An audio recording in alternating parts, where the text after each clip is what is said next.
Paul Holmes, how you doing, brother? I'm very well. Good to see you from Marlow, and you have a few new things too. Our old friend Forrest is here from Bainbridge as well. Real quickly, Forrest was telling us about a promotion that you're doing with Bainbridge and Marlow. Yeah. Any sail you buy made out of our cloth between now and the end of the year from any sailmaker, you get a free set of Marlow sheets for it. So if you're going to have a sail made, request that your sailmaker do it out of Bainbridge, and you get a free set of sheets. For your Optimist, your Ryko Pew 65, whatever you got. Fair enough. Okay. Back to Paul. You showed me one thing. We ran a story a couple months ago from our friend in Palma about some special ropes they're working with ducks and some of the other stuff. You're doing some of that too. What do you have here? Yeah, we have a range we brought out about 2 or 3 years ago called our MGP range, Marlow Grand Prix range, and in that we have a product which is fairly similar to the Dynex ducks, but we also offer it in coloured lengths, whereas the Dynex ducks at the moment are just getting grey, but we do it in red, blue, so it matches your sheath covers as well, so you can use it as running rigging. We also offer a 78 version of that, so it's super low creep. The other stuff that we've been doing is we come up with more technical covers.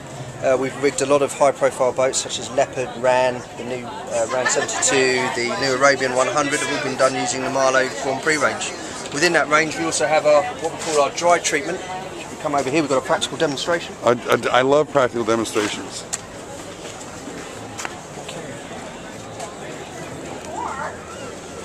So down here we have 2 samples of the same rope. Both have a Dyneema core with a standard polyester jacket on it. Yeah. But when we were working with the Open 60s for the last one-day globe, one thing they were worried about was the increase in weight from water absorption. Sure. And it's roughly 30% is what we worked out. So when the Open 60s leave the port in the Sable d'Olonne, after about an hour or 2 hours worth of sailing, the ropes were completely wet through, thus gaining an extra 30% in weight. Then the argument was, how long did they carry that weight on board? Yeah. You know, how long does it take to dry out? On an Open 60 it probably doesn't. Right. So we came up with this coating, which is a bath that goes in afterwards. So if you...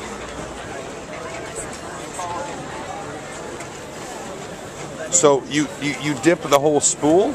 Is that how you do it? I mean, No. You basically the MGP range is made to lengths, so we do a kit for a boat. Okay. So we'll cut the kit to the right length. We'll do custom colours for the guys, and then if they wanted the lines dry treated, we would then dip it through after we'd made the product. Now, is this something that like other riggers can bring to you a package and say, can you do this for us, or Correct. do you? Yeah. Okay. Yeah, that's how we work with with the boats I mentioned earlier, such as Leopard and Ran. Right. And these guys, a lot of the TP52. Now, you guys developed this treatment.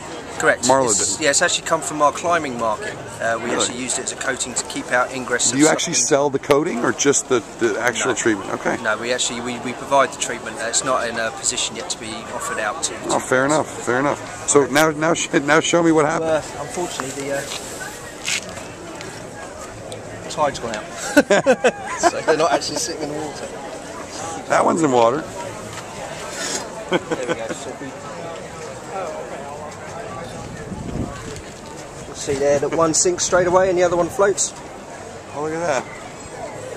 Sure do. So it keeps the water out. That coating will last, practically if you leave it in that situation where it's in the water constantly, it will last 4 weeks before it'll actually start to sink. Whereas in a situation where it's on a boat, it tends to get the cover. It will eventually wear off where you have an interaction with winches, because obviously it's a coating that goes outside the rope, so it does wear off. But we did it on the Sebastian Yoss's BT Open 60, and after it had gone all the way around to New Zealand and the boat came back, we took some rope back so it was still working. So Can you tell the difference between the 2 lines? Like no. by feel or by look? You can still pull the covers back and splice it as you always would do. You can do the same with that one as well.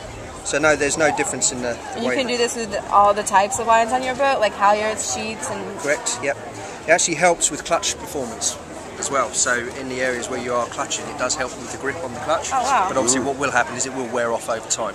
Alright, so if someone's got a bunch of lines that they want to get covered, how do they get in touch with you to find out? They can either get in touch with any of our distributors and they can have them sent back. We can recoat them afterwards, but more often than not, these race boats nowadays using ceramic winches, they'll just order a new set of rigging anyway.